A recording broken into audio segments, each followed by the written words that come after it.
वंदे मातरम। नमस्कार, जय श्री राम। बिहार का बांकीपुर सचमुच इतना बांका हो गया है कि इसके बांकपन ढूंढने के लिए कई कई बांके हो गए हैं।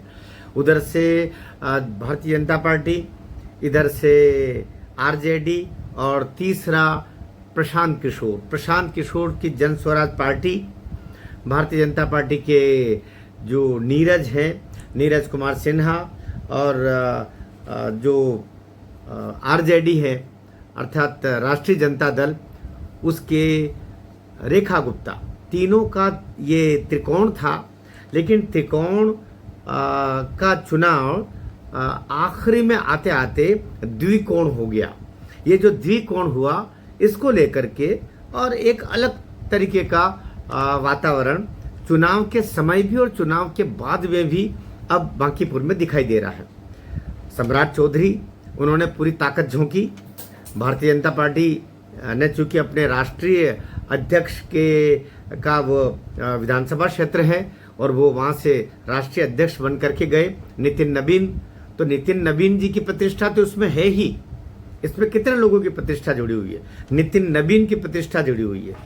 बांकीपुर में नितिन नवीन के साथ में जो सम्राट चौधरी हैं, उत्तर बिहार के मुख्यमंत्री, उनकी प्रतिष्ठा जुड़ी हुई है। और प्रकारांतर से सारी योजना को करके और अपना साथ देने के दृष्टिकोण से इसमें जो बिहार के पूर्व मुख्यमंत्री हैं, उनका भी जो इसमें साथ है, वो साथ काम करेगा, मिस्टर कुमार।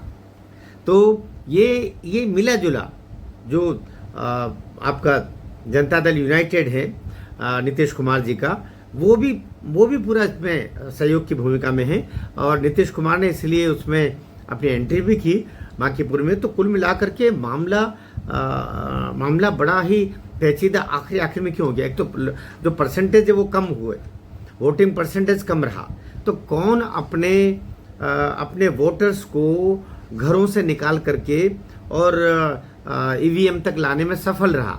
ऐसे मामले में खासतौर से उपचुनाव में इसलिए सामान्य जनता थोड़ी उपेक्षा करती है कि अरे फिर से चुनाव आ गया, अर्थात उनको तो कोई लेन देन है नहीं।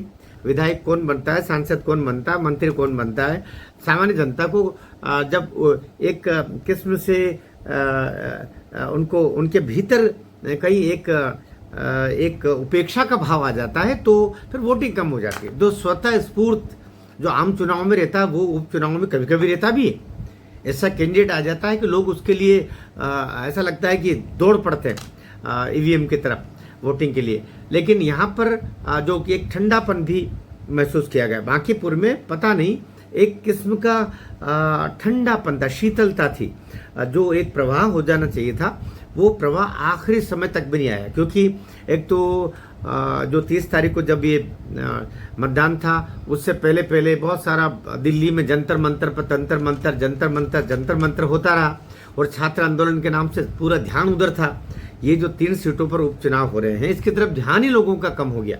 बांकीपुर वालों को बांकीपुर में होगा, दतिया वालों को दतिया में होगा, गुजरात की माजलपुर की जनता का माजलपुर में होगा। लेकिन राष्ट्रीय दृष्टि इन चुनावों पर नहीं गई। लेकिन बांकीपुर का मामला अलग है। यहाँ पर ये सीट इतनी हॉट सीट थी कि इस पर निगाह इतना सब कुछ होने के बावजूद भी थी कि आखिर बांकीपुर में क्या होता।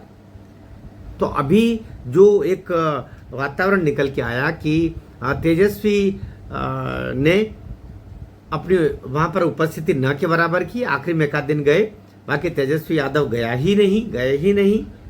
और गए तो भी मोदी, बीजेपी इनका नाम लिया, लेकिन जन स्वराज पार्टी का जो प्रशांत किशोर है, उनका नाम तक नहीं लिया।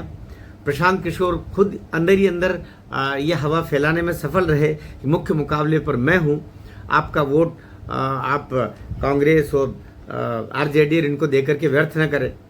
क्योंकि बहुत बड़ा प्लानर तो प्रशांत किशोर है ही, इसमें तो कोई दोमत ही नहीं है। उन जैसा प्लान, वो तो लोगों को जिताने का काम करते रहे। और अभी जब आम चुनाव थे बिहार विधानसभा के, तो वो खुद खड़े नहीं हुए थे। खुद खड़ा होने का काम तो अब किया है प्रशांत किशोर ने। सच देखो तो प्रशांत किशोर पहली बार खड़े हुए चुनावों में, तो बहुत प्लानिंग के साथ में, बहुत सोच के साथ में प्रशांत किशोर ने कहीं ऐसा तो नहीं कि नीरज कुमार की जड़ें उखाड़ डाली, अर्थात बीजेपी की जड़ें उखाड़ दी, तो इसकी संभावना बहुत कम है। लेकिन मामला बताया जा रहा है कि आखिरी में जाते जाते तो नेक टू नेक हो गया है। अब बिहार के लोग और बांकीपुर के लोग जो इस चैनल पर जुड़े हुए वही बताएं कि आखिरी में क्या खेल हुआ, आखिरी में खेल हुआ या खेला हुआ, केवल इतना जरूर बताइएगा आखिरी में। भारत माता की जय।